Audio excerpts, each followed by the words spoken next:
Shakedown, and much, much more. 10 Eastern on Hannity, Fox.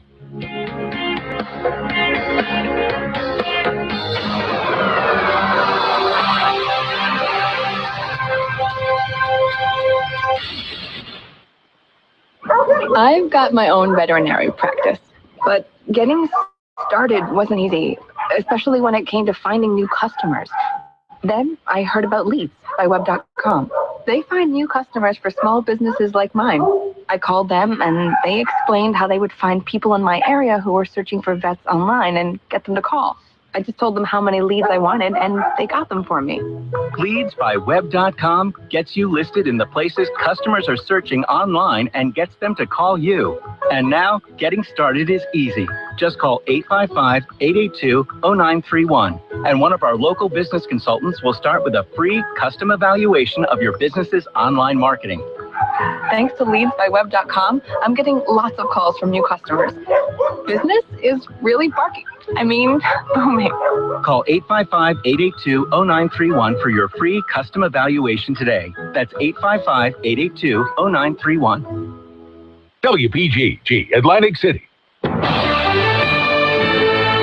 A nightmare in Pemberton. On a road late Saturday night, a young mother allegedly set fire to her baby. The child later died. The 22-year-old mother faces a murder charge.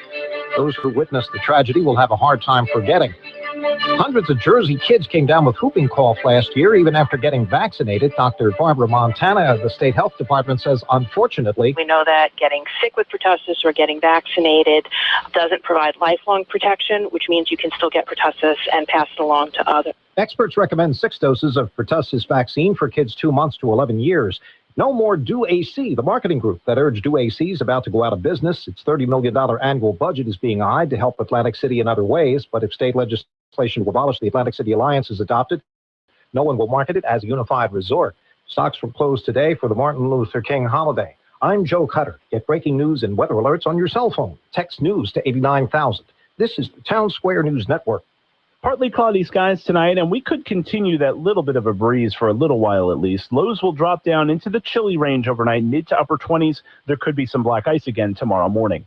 Partly sunny tomorrow, quiet with highs in the lower 40s again. And then Wednesday will be our next storm system. Some snow and some rain will be possible. That snow may accumulate a little bit as well somewhere in New Jersey. Highs Wednesday mostly in the mid-30s. Thursday partly cloudy and cool with highs again in the mid-30s. I'm meteorologist Dan Zarrow. WPG Talk Radio 1450 presents Ask the Congressman. It's your opportunity to talk directly to Congressman Frank LoBiondo. Call 407-1450. Now, with Congressman Frank LoBiondo, here's Harry Hurley. Good evening, and thank you for joining our program. This is Harry Hurley. I am with United States Congressman Frank LoBiondo. This is the debut of a new monthly program here on WPG Talk Radio 1450, Ask the Congressman. United States Congressman Frank LoBiondo from our 2nd Legislative District. This is a monthly program presented by Town Square Atlantic City. We're broadcasting live from our Town Square Atlantic City studios in Northfield. We're also live and direct on our WPG1450.com YouTube channel. And we're also being carried by our sister station, WOBM-AM, located in Toms River, New Jersey. They're carrying it on their website, WOBMAM.com. Ask the Congressman gives you your direct access.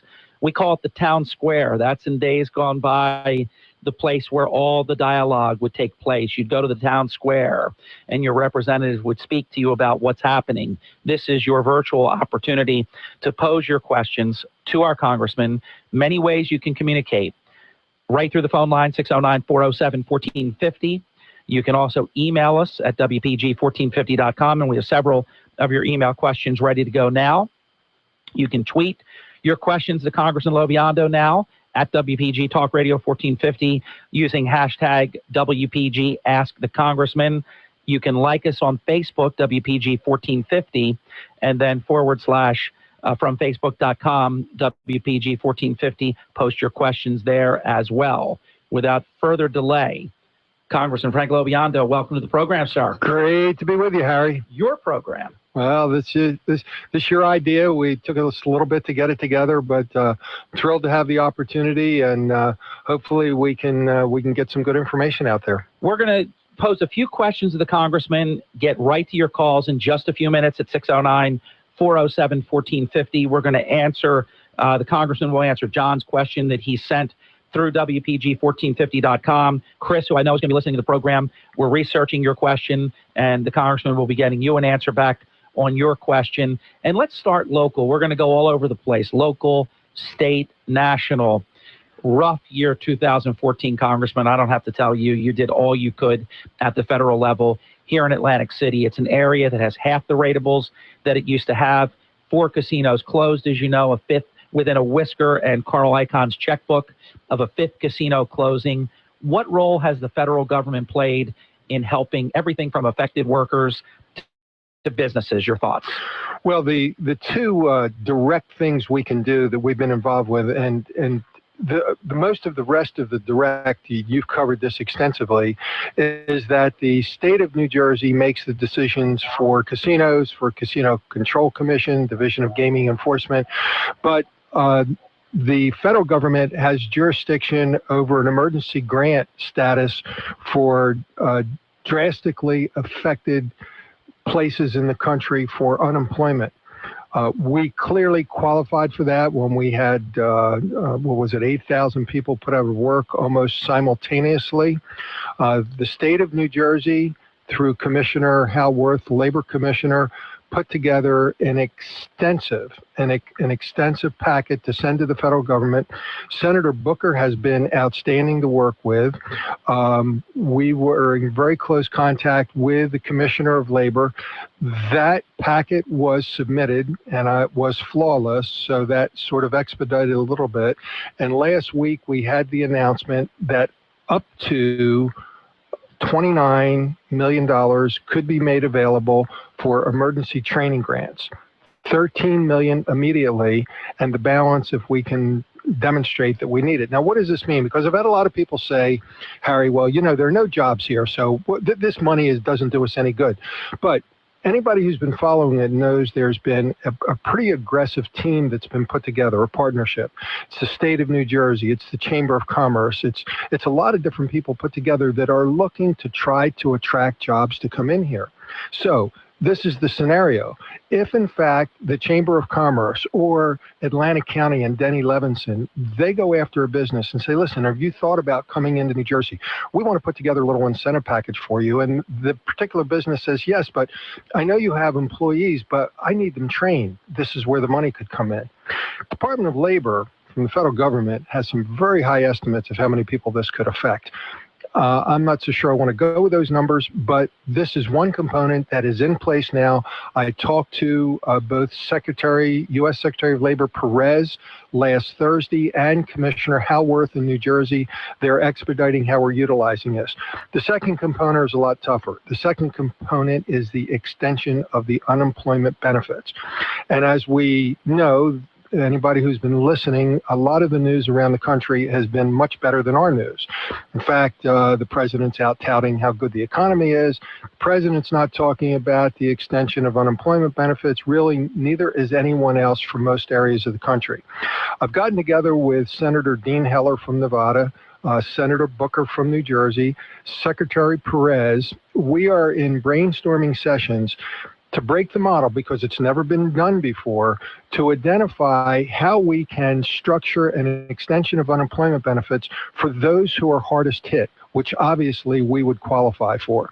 It has to be passed by the entire Congress as we see it now, and most members of Congress that we go to and say, hey, will you help us out with this? They look at us like, you know, well, there's no problem. We don't have to worry about this. So I know the clock is ticking. I know February and March become very critical months, but it's something that we're spending a lot of time and doing a lot of meetings and trying to find a solution to. I think, Congressman, that is great thinking outside the box, because after all, if the economy is improving so nicely in most all of the country, then it will only be a few areas that are lagging behind. And why not do the right thing? It was almost like colleagues of yours that resisted Hurricane Sandy, Superstorm Sandy relief that we desperately needed, and then they got a taste of what it feels like. Most of your career, whether it was in the New Jersey legislature or 20 years in the Congress, this area, your district, basically was recession-proof. When other parts of the country had a rough time of things, we've had 3 or 4 pretty deep recessions prior to the Great Recession. We were always recession-proof, but of course that was then, this is now. What's it been like dealing with the fact that Atlantic County has the highest unemployment in the country? It's hard to process, isn't it? It is. It's just terrific. There are a lot of people who want to spend a lot of time figuring out who to blame and how we got here. And I think it makes sense to understand how we got here, that maybe we didn't pay attention to marketing the way we should. Maybe we should have done more non-gaming attractions. We're on the road to that. But the idea is that the mayor of Atlantic City, that Steve Sweeney, that Governor Christie, that Denny Levinson, that the Chamber of Commerce, Joe Kelly's got a wonderful new program that they're just getting started with. These are all helping to refocus, and we're going to have to refocus because otherwise, we're doomed to some pretty bad times. 609-407-1450 phone lines are open for United States Congressman Frank LoBiondo. If you're just tuning in, you can also watch the program at WPG1450.com right on our YouTube channel, and you can both listen to and see Congressman Frank LoBiondo. He'll be with us Monday to give you an idea of the schedule, because obviously the congressman is very busy in Washington, D.C. when he has voting schedules and he's not in the district. This is going to float. Ask the Governor floats. Other programs that we do, Ask the Mayor, it floats. We'll always let you know with as much advance notice as possible when each program each month will take place, but on a monthly basis, we will present United States Congressman Frank LoBiondo in our monthly program, Ask the Congressman. And the whole idea is for you to have access to your direct representative. And Al, ask the Congressman your question. You're on the air. Welcome. Hi, how you doing? Good. Congressman, I just wanted to ask you a couple questions. One is, did you vote for Boehner to be Speaker? Yes, I did. Okay. I guess you just wanted to keep your seat in your area. I can understand that. Let me now you made a statement, so let me tell you how this works. Okay. Let me explain to you how it works since you made a statement, please. The election for Speaker was in November, when anyone in the Republican conference could have put their name up, submitted it to the rest of the Republican members to explain why they wanted to be Speaker of the House of Representatives and to present their platform. No one put their name up. John Boehner was reelected unanimously. On the day that Congress reorganized, several members decided that they did not want John Boehner. I understand people did not want John Boehner, but there was no ability to determine the people who were putting their name forward, what was their platform? What did they stand for? What were they going to do? How were they going to run the House? How were they going to run the Congress?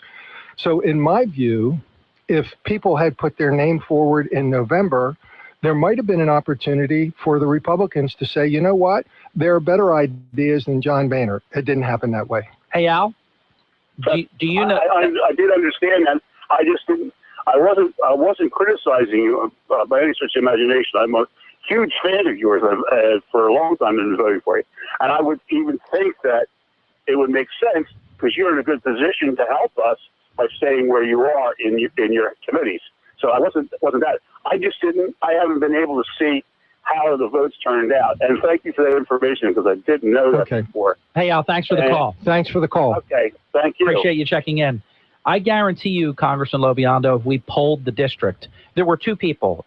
First, there was one, and then Louis Gohmert threw himself in there very, very late, and wrong even. So I can't even remember the name of the first person who came in late, Louis Gohmert even later. If we polled the district, nobody would even know who the two were. There was not a serious challenge to John Boehner. No, and Harry, again, in reorganization, where the nominations take place, where there's room for open discussion, where there's room for all kinds of ideas, the people who were most unhappy with John Boehner never advanced, they didn't advance any name. And, you know, there was a national movement, let's face it. There were a number of national media figures that were pushing Louis Gohmert. Louis Gohmert got 3 votes. And if anybody knows Louis Gohmert, I can almost assure you, if you know him, you would not want him to be Speaker. And the second person, nobody even, I mean, it's one of those things where I think people wanted to see, and in fairness, some people wanted to see a new speaker. Not all. Some people did. Some did. Some wanted to. We have an internet question from WPG1450.com from John, who's listening in Mullica Hill. John, welcome to the program, and we thank you for submitting your question in advance.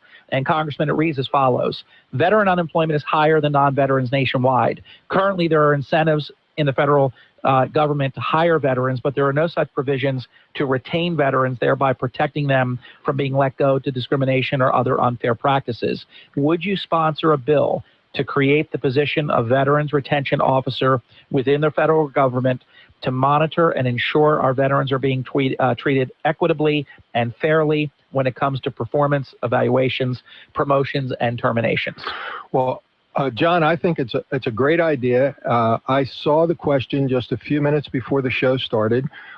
Anything that will help get veterans jobs or keep veterans with their jobs, I think is a great idea.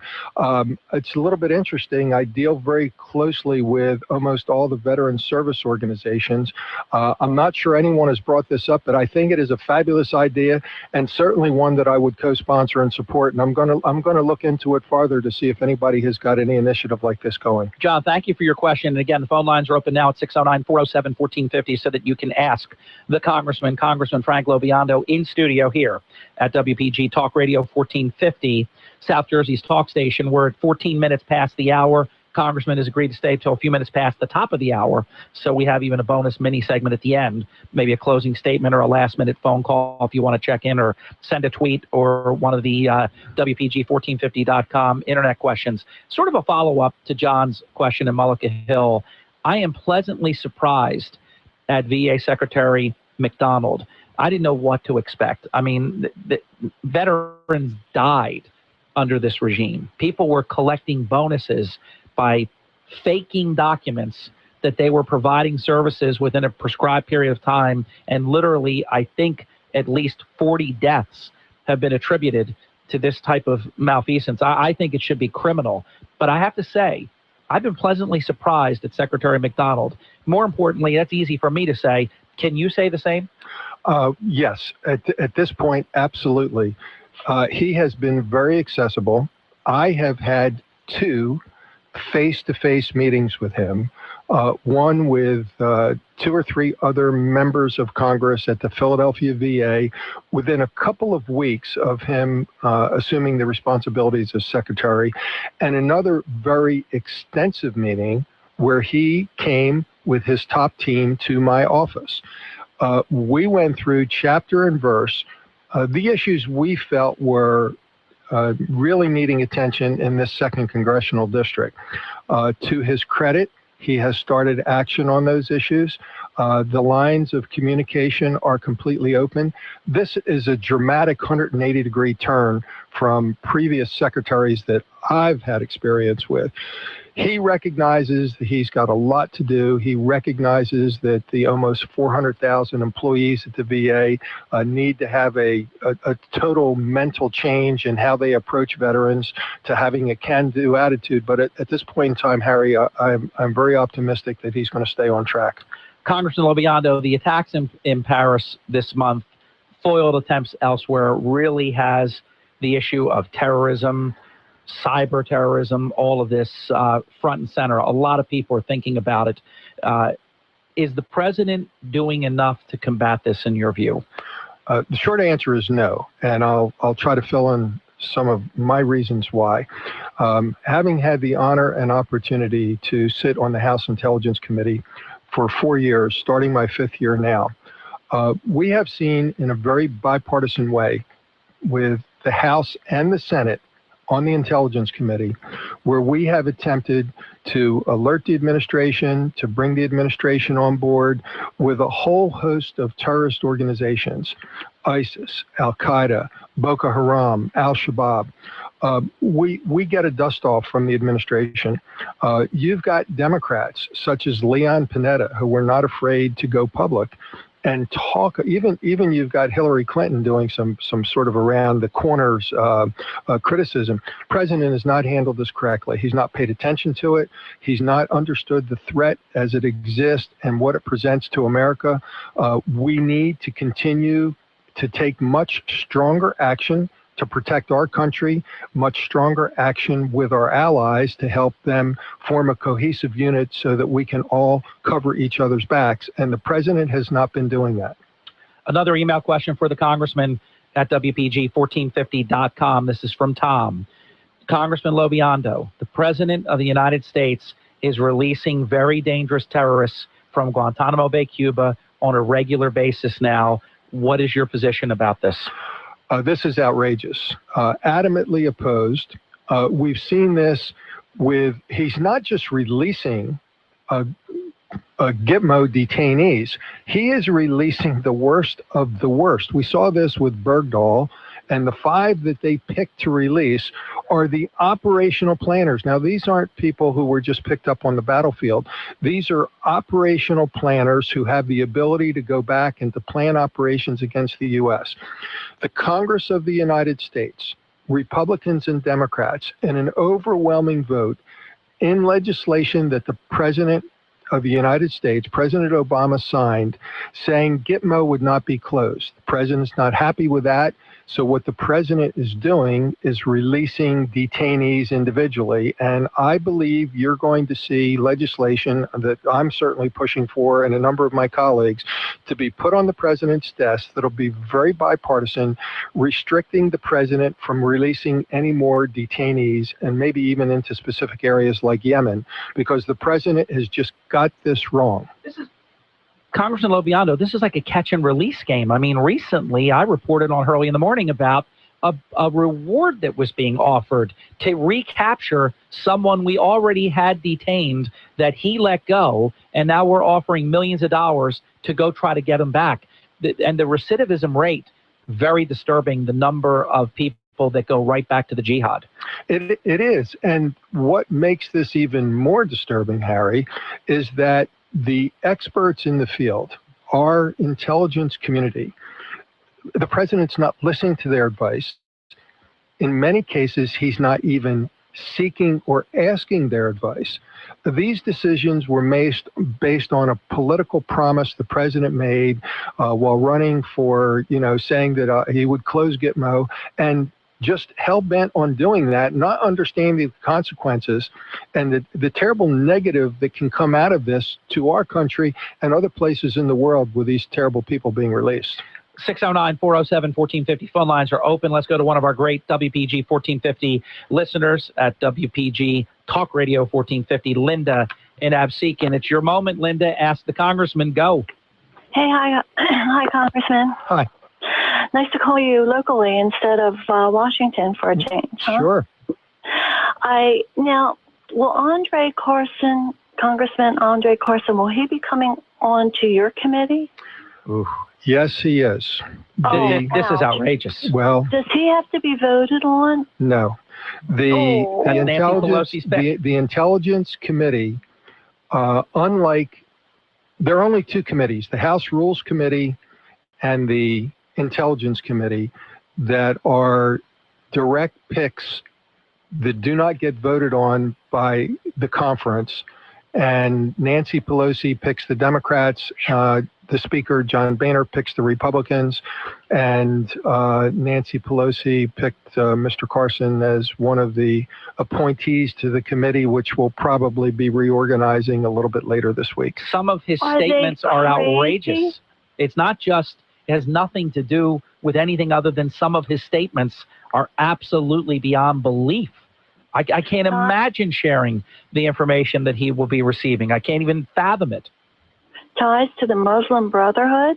In 2011, he told the Congressional Black Caucus that some of them in Congress right now of this Tea Party movement would love to see you and me hanging on a tree. Where is that coming from? first of all, the Tea Party movement, I mean, we and I consider myself Tea Party. I mean, and we look at the Republican Party and we understand that it is the anti-slavery party, and we know that it's the Democrats that started the KKK, and Linda, let me just interject one quick thing, because I think it's important to put this out there.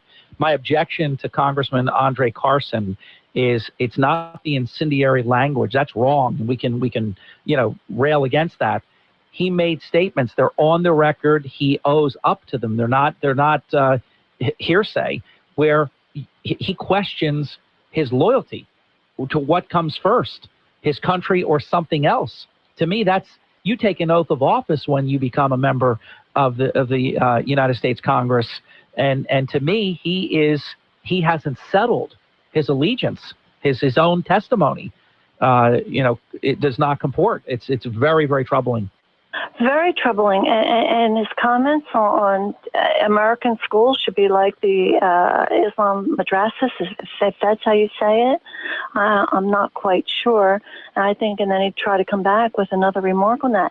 I know, I hope that you're in a delicate situation, but boy, I mean, we need people to say stuff. Congressman, come on. How do you feel about that? Well, I don't like it at all. See that? You're my guy. That's I mean, it's the... Can't say it any clearer than that.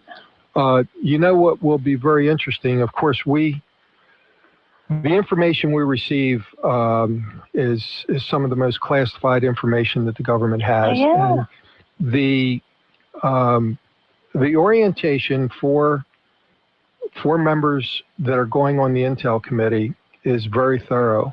And there will not be any ambiguity in any member's mind, Mr. Carson or any of the other new members or any of the returning members, of what the consequences are if, in fact, they do not handle their responsibilities the way they should. I'll say it that way. I think you understand what I'm saying, and it'll be watched very carefully, I think. What is wrong with Nancy Pelosi? But then this is a woman that said we have to pass it before we read it and know what's in it. I don't know. I'm very scared for this country. Linda, thanks for your call. Glad you're there, Congressman. Thank you. Have a great night. Welcome. We're going to take a brief time out, but we'll be back in just a few minutes. You can jump in next at 609-407-1450. It's the inaugural broadcast of our new program, Ask the Congressman, with your United States Congressman, Frank LoBiondo from the 2nd Legislative District. Phone lines are open, 609-407-1450, and we have several more of your internet questions as well from our website, WPG1450.com. You can both listen to the program and view the program on our YouTube channel. With Congressman LoBiondo, it's Harry Hurley. We'll be back in just a few minutes. Stay with us. You've got mail. The WPG Talk Radio 1450 newsletter is yet another way South Jersey's talk station keeps you informed. Get the latest South Jersey news, community events, information on fun contests, links to exclusive YouTube videos, and more delivered right to your inbox. You know, I can even send email on the internet. It's free. To sign up for the WPG Talk Radio 1450 newsletter, simply go to WPG1450.com. Goodbye. Before Gerjote, New York was a fashion line, it was one woman's dream. And when she wanted space in the heart of Manhattan, Regis made it happen for a fraction of the cost. With beautifully furnished offices and administrative support staff, Regis gave Gerjote the professional image she wanted and the place to make her life's work a reality. So when you're ready to start your business or take your business to the next level, Regis is there. The new way to work. Call 1-800-OFFICES. The Lester Glenn family of dealerships presents Ask the Governor. My father wants me to know he's listening. My cardiologist is listening. Doc, you happy I'm alive? Great as that. And my brother-in-law Michael says he's listening in Albany. On the Radio Pup app. On the Radio Pup app. If all my in-laws start listening, the ratings are going to go through the roof. That's the benefit of having a good, big family. Big Irish Catholic family I'm married into. Made possible by Lester Glenn Buick GMC, Route 37, Tom River, the way car leasing and car buying should be. SaveTheDeal.com. Save big at South Jersey's favorite restaurants and businesses from SeizeTheDeal.com. This week, seize the deal and get a great deal. Kelly's Bake Shop in Northfield. Seize the deal and get a $30 gift certificate for just $21 and indulge in some sweet and savory treats, including cakes, cupcakes, cookies, muffins, and more. Seize this deal at SeizeTheDeal.com. SeizeTheDeal.com. Dentist office, may I help you? Hi, I'd like to cancel my teeth whitening appointment. May I ask why? I found a teeth whitener that works in 5 minutes that I can do from home. It's called Power Swabs. Hi, I'm John Greenhut, and if you want to whiten your teeth 2 shades in 5 minutes and 6 shades in 7 days, then try Power Swabs. Just swab your teeth and you're done. Try Power Swabs risk-free by calling 1-800-663-1502. That's 1-800-663-1502. 1-800-663-1502. WPG Talk Radio 1450 presents Ask the Congressman. It's your opportunity to talk directly to Congressman Frank LoBiondo. Call 407-1450. Now, with Congressman Frank LoBiondo, here's Harry Hurley. Thank you very much for both listening and watching our program tonight, and you can watch it right at WPG1450.com on our YouTube channel. And every month, and we will tell you way in advance, as much advance notice as we can give, because the date will float based on Congressman LoBiondo's voting schedule and his availability. But once a month, Ask the Congressman right here on WPG Talk Radio 1450 will take place. And you can listen and view the program. You can pose your questions so many different ways. Tweet, Facebook, WPG1450.com. Call in at 609-407-1450, and you can actually speak to the congressman. Sir. Yeah, Harry, I wanted to do this at the top of the hour, just a brief remembrance of Dr. Martin Luther King and the day we celebrate today. And while we have made progress, we have to understand what this great man was about, his nonviolent nature, and try to understand that more progress can continue to be made. And I didn't want to let us go through the show without mentioning it. Very appropriate, and thank you for doing that, Congressman. There were big votes last week in Congress to rebuke the president's executive orders on immigration. You supported the final bill, but were one of 24 Republicans to vote against one amendment. Can you explain your thoughts to those who might be confused? Sure. This was the piece of legislation that was promised a while back that would rebuke the president with his recent executive order on immigration. And you may recall that the overall agreement for spending through the fiscal year was minus the Department of Homeland Security, where the president's executive order for immigration would be sourced from. That having been said, there were 5 amendments. One of them was the Blackburn Amendment. Now, the Blackburn Amendment was ultimately included in final passage, which I supported, but I did not support the Blackburn Amendment when it was presented because this went back to years prior to the president's most recent executive order. I think that when you have children who are here, who've been here since maybe they're 3, 4, 5 years old, and a number of years ago they were told they could go into the military, that they could get their college education, this would have immediately denied them that and put them on a track, not saying it would have happened, but they could have been eligible to be deported immediately. Now, that wasn't part of this most recent executive order, and I thought we have to find a way to deal with this. And we are told we're going to have a border security bill. We're told there's going to be more that happens. We heard a lot about it with the package that the Senate passed that I would not have supported.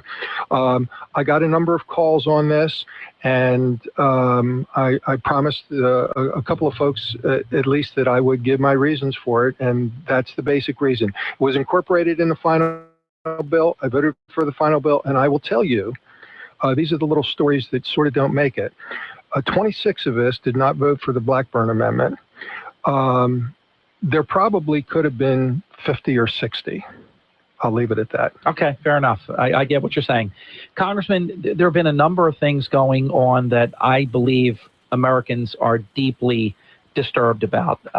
This is, I guess, the heading of the topic would be wild executive branch overreach, immigration.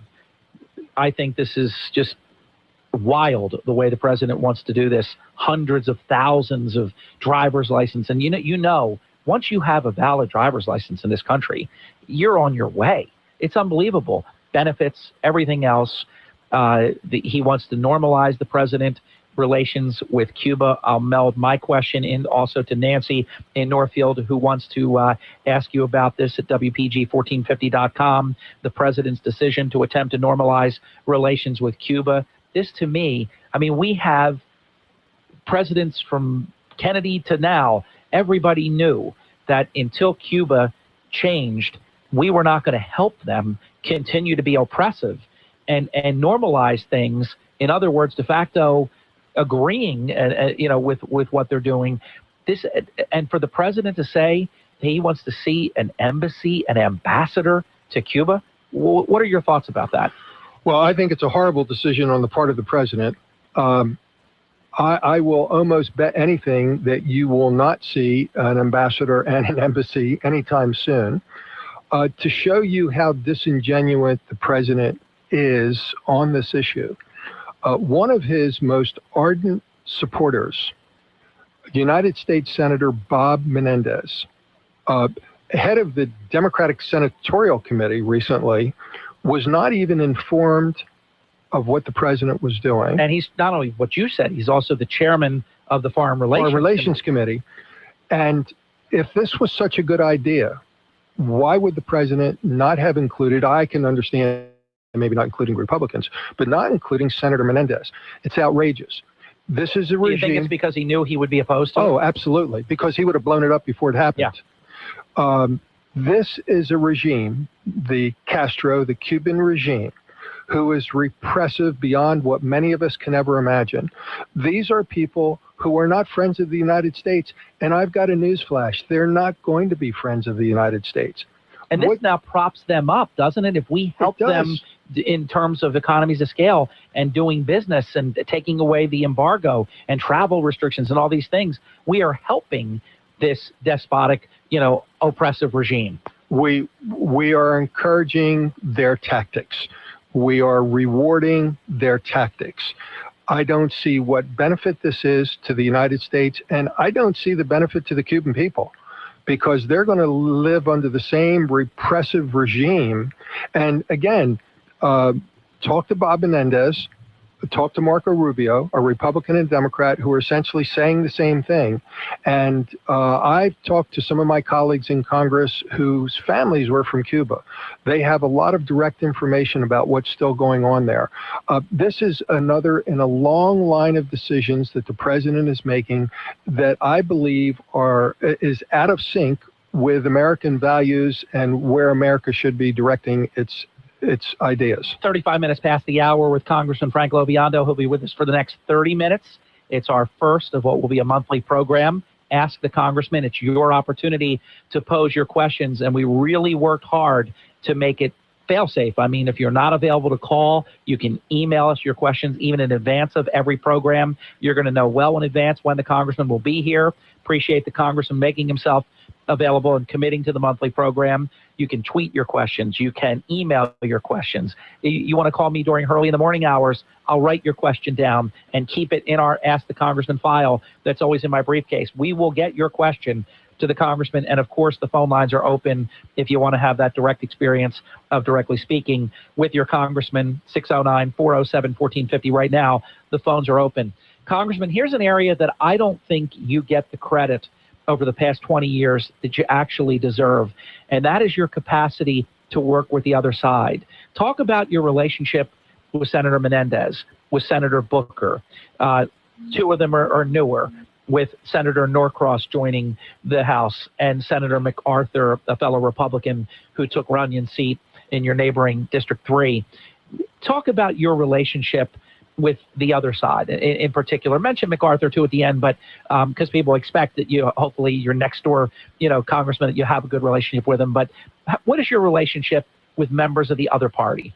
Well, Harry, before I answer that, it's about a philosophy of service that puts people before politics, that puts South Jersey first.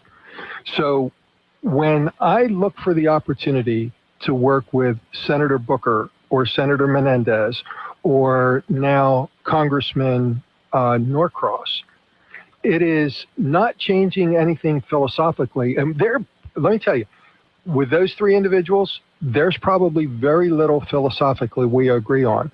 But when it comes to protecting the FAA Tech Center, when it comes to protecting the Coast Guard interest here, when it comes to protecting our beach replenishment project, when it comes to getting relief with the emergency appropriation for the retraining money, for the extension of unemployment benefits, these are issues that I think it's my total responsibility to work with whoever will help me deliver to the constituents that desperately need that help.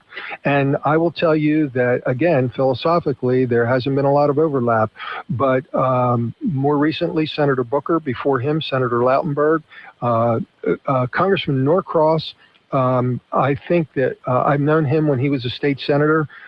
We've had a number of discussions. He's looking for opportunities where he can join in. There'll be the sort of the joint base thing that we're going to be doing for New Jersey's military bases. Tom MacArthur from the 3rd District up, replacing John Runyon, I think is going to be an excellent member. I'm watching some of these new members. MacArthur is listening. You got a lot of new members, Harry. They're out there. They're strutting like peacocks. You might think they were just named MVP to the Super Bowl. And I'm looking at these guys and gals and saying, well, good luck. It is pretty heady. You're in a big arena. But MacArthur's not that way. MacArthur's looking how to solve problems. MacArthur's looking how to form partnerships. And that's what I've always looked to do. Where's there common ground to form a partnership that will help solve a problem and get a result? Here's one you can relate to because you're directly affected by this, you and Tina. Congressman LoBiondo from Mel in Ventnor. Mel, thank you for listening, and I hope you're watching as well. In reference, Congressman LoBiondo, to the dune issue. Any thoughts on how Margate, Ventnor, and Longport, along with the state of New Jersey, can protect the South Jersey coast and still respect the rights of an individual town? I know it's not an easy answer. Thanks, Mel in Ventnor. No, it's not an easy answer, and anyone from this part of the district who's been following it knows that Margate is, to put it mildly, rather unhappy with the decision. Let's go back a couple of years to right after Sandy, to the devastation and the need that we had to have the emergency relief coming from Congress, which a lot of my colleagues, and Harry alluded to this a little bit earlier, decided to take a left turn on that. But my responsibility was to make sure that those tens of billions of dollars in emergency help from the federal government were made available to the state of New Jersey. Part of that was there were three parts of it. One of the parts was a mitigation fund. The mitigation fund was for the Army Corps of Engineers to be able to do the entire state of New Jersey, something that's never been done before. There are a couple of communities in the state who are unhappy with that. There is a question of whether if they opt out, it will negatively affect the communities nearby.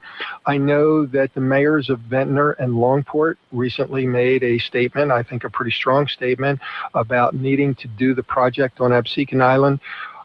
I've had a number of people who have asked me to weigh in on this. My responsibility was to make the money available.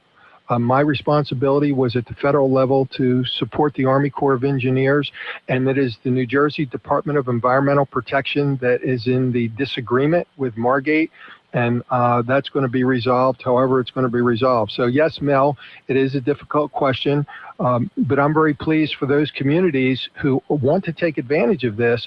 There is no local cost share. Let me repeat that, because there's normally a 35% state and local cost share. This is 100% from the federal government. 100%. This deal isn't going to come along anytime soon.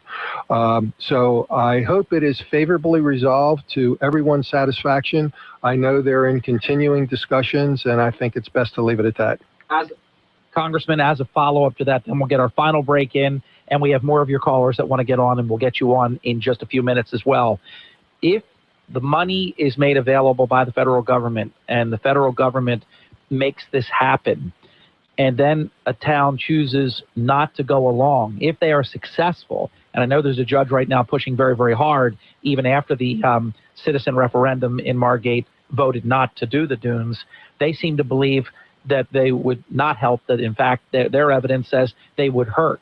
But if we had some catastrophic superstorm, I think a lot of people forget Superstorm Sandy was devastating, and many people did lose their homes.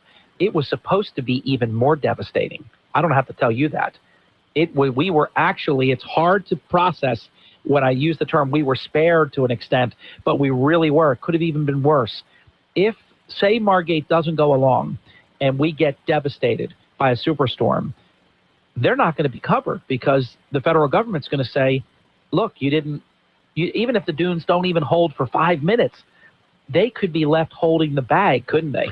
Well, that brings in FEMA, and that is a much bigger question. And as you... Could somebody say, though, you did not help yourself? Well, I don't know the legality of it, but I've heard that mentioned. Yeah. And we have to remind ourselves that the damage that we suffered was not from the ocean side. It was from the back bay. It was from the rising waters.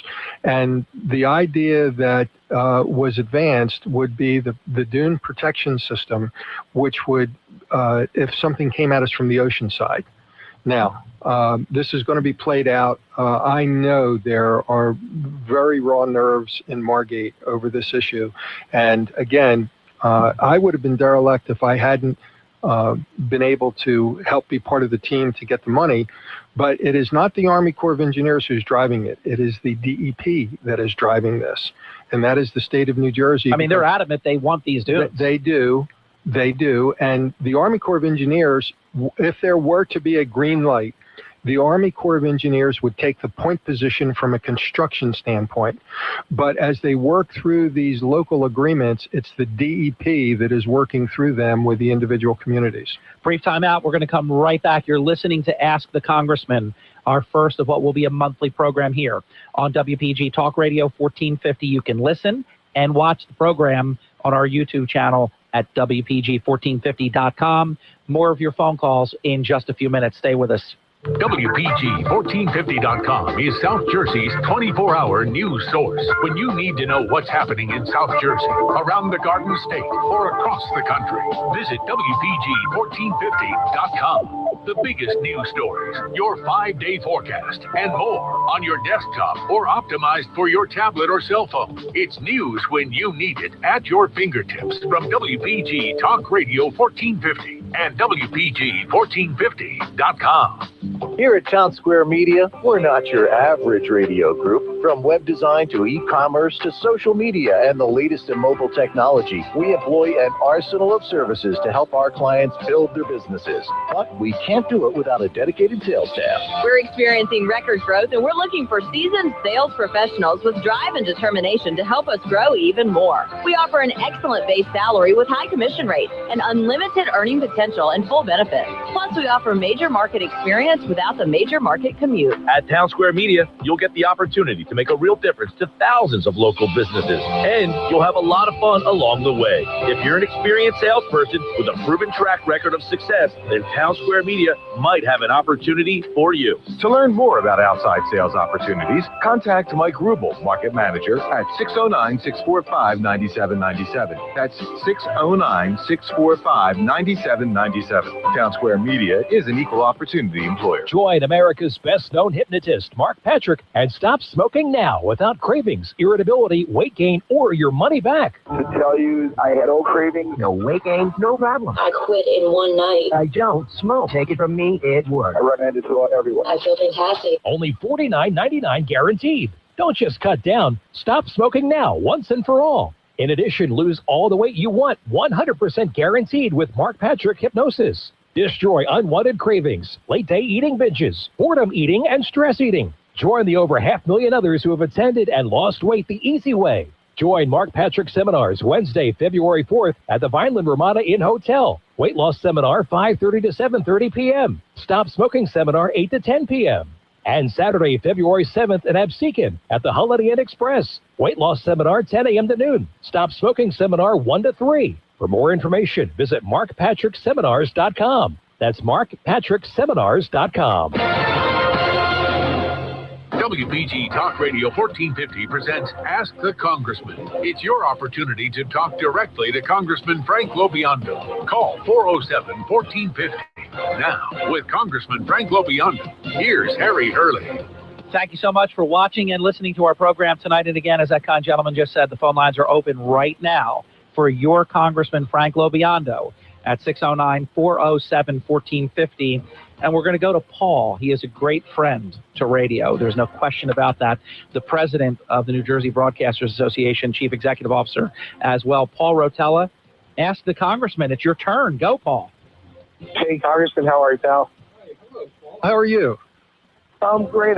You know, we missed you on my show Friday. I know you were busy. You were traveling, actually, but we did have Senator Booker on, and he said some nice things about how you and he are working together. And it was really nice to see that you and he, even in the beginning of this show, your comments were so well received. I want to say two things. I do have a question. First thing, though, is that thank you very much. You have, and I want everyone to know, there's not been a better friend to radio, local radio, in New Jersey, around the country, than Congressman Frank LoBiondo. So thank you, Congressman, very much. You're quite welcome. Thank you. Secondly, you know, Atlantic City is becoming my adopted hometown, I think, in NJBA, the New Jersey Broadcasters. We're behind any efforts that we can to help Atlantic City and what's going on. So I think I spent enough time in Atlantic City that I qualify as a constituent, perhaps. But the question I have is this. You're familiar with our public education program, our PEP program, the NJBA has. And we've been doing the recruiting and retention mission advertisements for the National Guard in New Jersey and around the country for the last 16 years. Well, this year, the RFP got held up by a mistake. There were about 180 RFPs, I understand, in the DOD and especially in the Army National Guard that got held up. And I'm not sure if it's Congressman Freelandhausen or Congressman Lance who's on that committee right now. But I just wanted to ask you, when you bump into them in the halls of Congress or on the floor, if you'd ask them to look into that RFP. I've alerted their offices to it, and I've alerted your office to it too. Jake has the information. But I just want to see that RFP issued. It should have been issued in October. And for some reason, a whole bunch of RFPs got put in a file that no one looked at for a while. And, Paul, let me just say one thing to our listeners so they can follow. When you hear the term a PEP program, PEP, it's a public education program. They're very important. They communicate vital information, vital public information. Congressman, your thoughts to Paul's question? No, it's a great point. I'm glad you've raised it, Paul.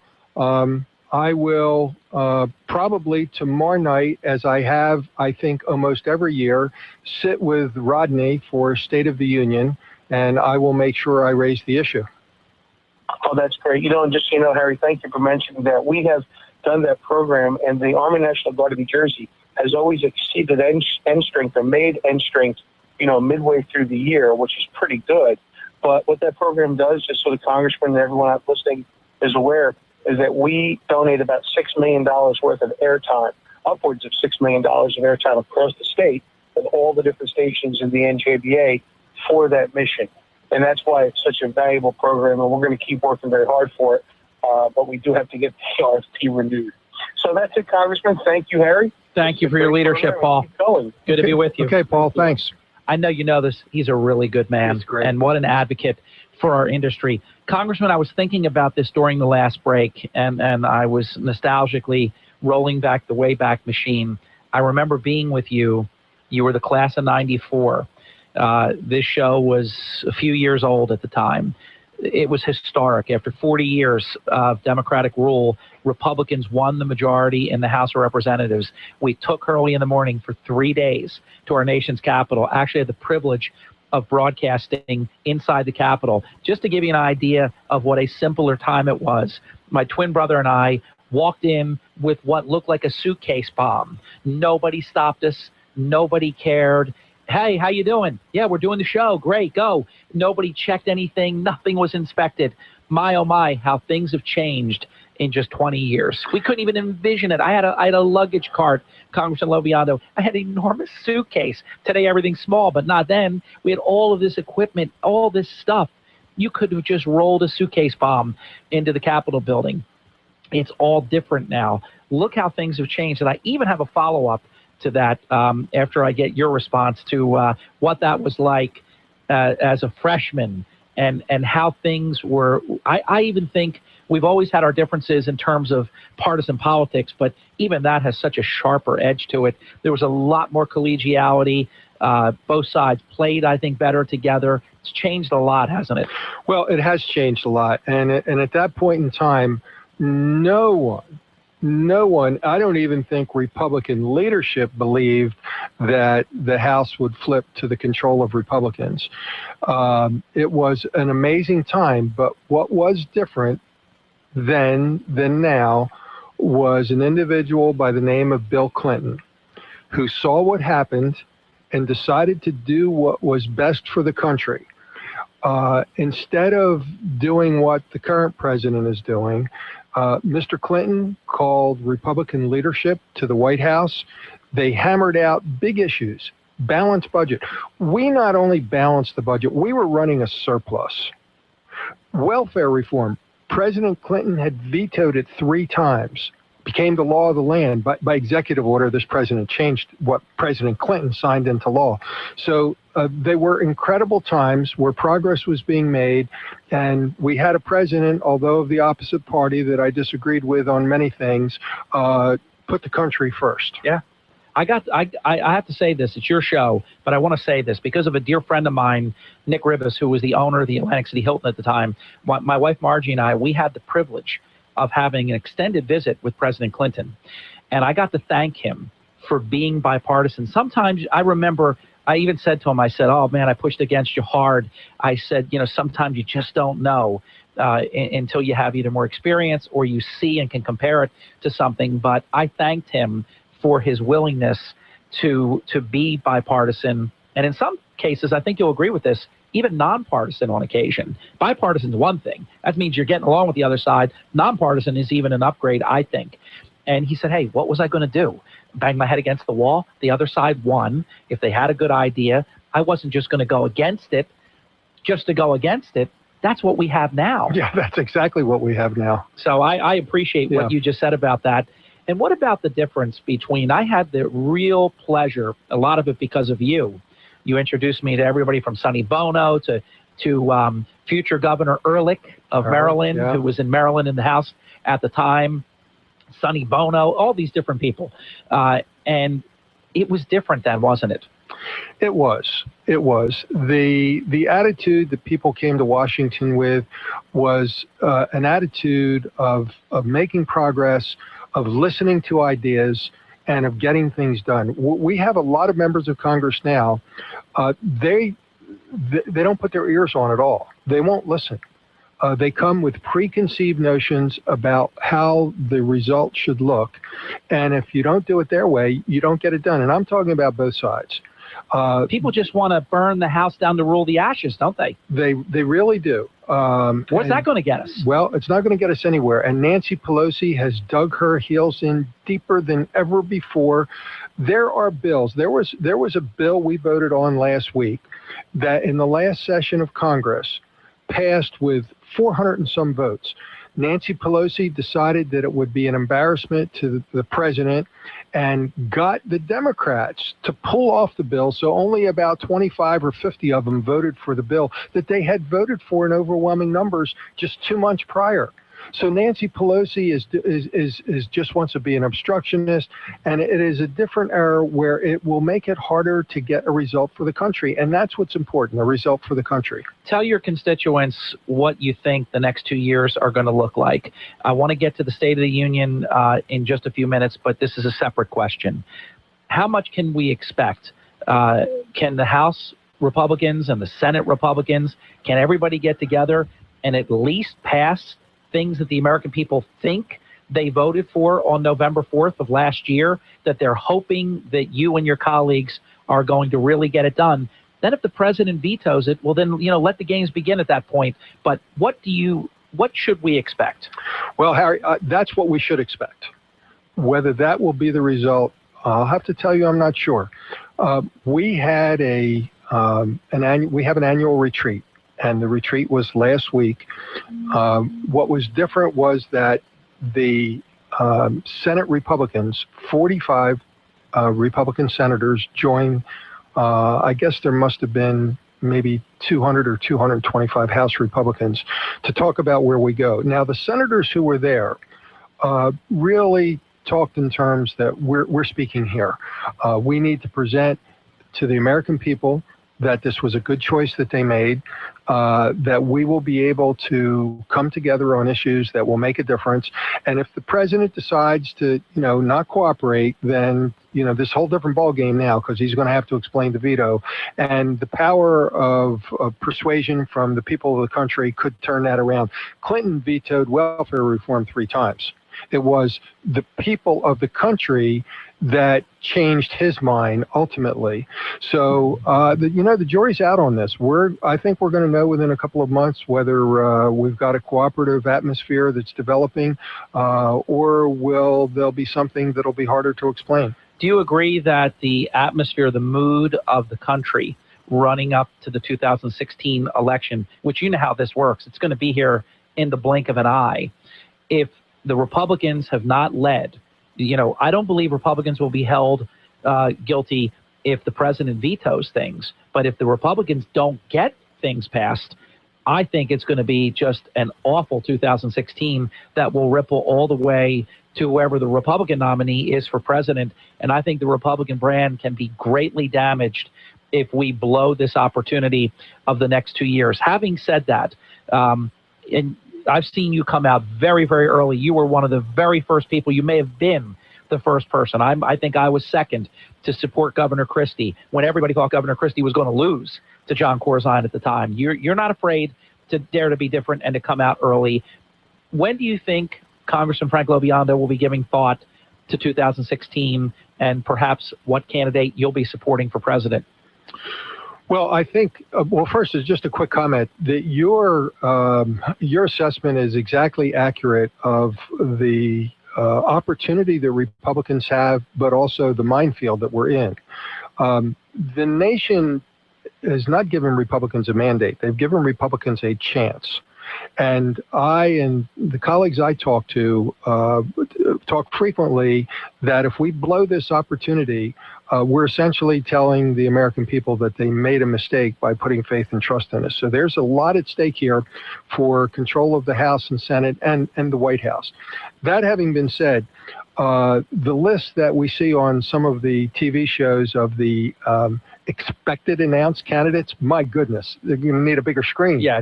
So I think what I want to see, we have a lot of probably going to announce, positioning to announce, but we need to see a firm announcement. Who is running for governor? I think within the next couple of months, we're going to have that list. Yeah, I think we will. And once we have that list, then I'm going to start to zero in and do what I think I should do. It's going to be very interesting. I think one of the ones that's going to come up very, very soon is our good friend Governor Chris Christie. I think he's going to do it. I think he's going to run. And I'll just say it on Ask the Congressman with Congressman Frank LoBiondo. He has my support. If he's running, I am supporting Governor Christie. I am as well. He will be in Washington this week, by the way. He will be in Washington Wednesday morning. There'll be an opportunity for breakfast with a number of my colleagues. Now, as chairman of the Republican Governors Association, what people have to remember is that there was a lot on the line with the Republican gubernatorial elections or the gubernatorial elections where Republicans did so well. Pennsylvania went the other way. That was almost unsalvageable. But Massachusetts, Maryland, Florida, South Carolina, all these states that either were not going to win or where Republicans, just weren't given a chance, a lot of that credit goes to Governor Christie. So he is a brand that he raised more money than any chairman of the National Governors Association in history. And in states like Iowa, he raised more in one event in Iowa than anybody had in history for the Republican Party out there. So, that's some pretty powerful messaging to go into this with. I knew this was going to be the case. We're down to probably about 4 minutes left in your program. And let me give you an opportunity to talk about, it is a spectacle. It's a shame, I think, because of the current occupant, that some of the luster has been removed. I used to really be jazzed up. I love government. I love politics. And no matter whether the president was a Democrat or a Republican, and we've had now both during my broadcasting career several times over in almost 25 years now that we've been together. And I just get so excited on the night of the State of the Union, that announcer guy, Mr. Speaker, the President of the United States, and the doors open, he comes out, and the Republican guards with him, and the Democrat leaders are with him. I mean, it is such a proud occasion. Does it still feel magical to you? Well, it is magical. There's nothing like it in the world. What has dampened it for me is what we see running up to the State of the Union, where, especially this year, Mr. Obama had such an opportunity that I think the nation would embrace to say, let's talk about what we can do together. Instead, he's starting out with issues that are meant to divide. Exactly. That he knows. Meant to divide. And when you've got a president who is going into the State of the Union with an intention to divide Congress and divide the nation, it's a tragedy. I mean, he's threatening vetoes it's before he even gets it. Yeah, it's a tragedy. So in terms of the State of the Union address, it used to be an opportunity where big things could be said. And, like what Governor Christie would do down at the state level, at his executive branch level. Now we know in advance he's going to be proposing billions of dollars in regressive taxes. Come on, that's ridiculous. Yeah, and it's divisive, and it will not fly. It will not happen. It has a zero chance of happening. The president knows it, and the president is just lighting a fuse on something to blow up. And that's where the missed opportunity is. That's where it's a tragedy for the country. And I think it gives you an indication of where this president is going to attempt to go. And that's not in a good spot to get a result for the country. You know, the results of the November 4th election were resounding. State houses, Congress on both the House and the Senate side, as you mentioned, the governorships. Oh my gosh, incredible. Blue states where Republican candidates won, even states where they thought they could break through. Governor Brownback won again, and Senator Brown won again, and all these things that they thought could even go their way didn't go their way. The president said, my policies are, I'm not on the ballot, but my policies are on the ballot. Well, the American people, I agree with you. It was giving Republicans a chance, but guess what? Republicans still won, and he is playing like the November 4th election didn't even happen. Well, it's unfortunate. And again, it's unfortunate for the country.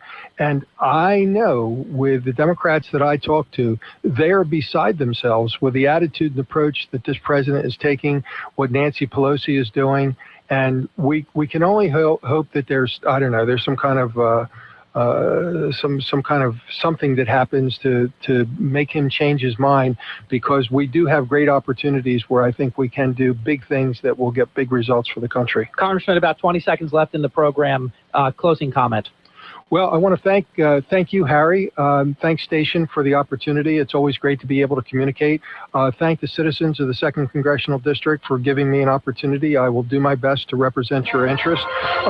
Constituents always come first. The work that we do on behalf of the district is always people before politics, and I look forward to working with you and so many others to have a great year.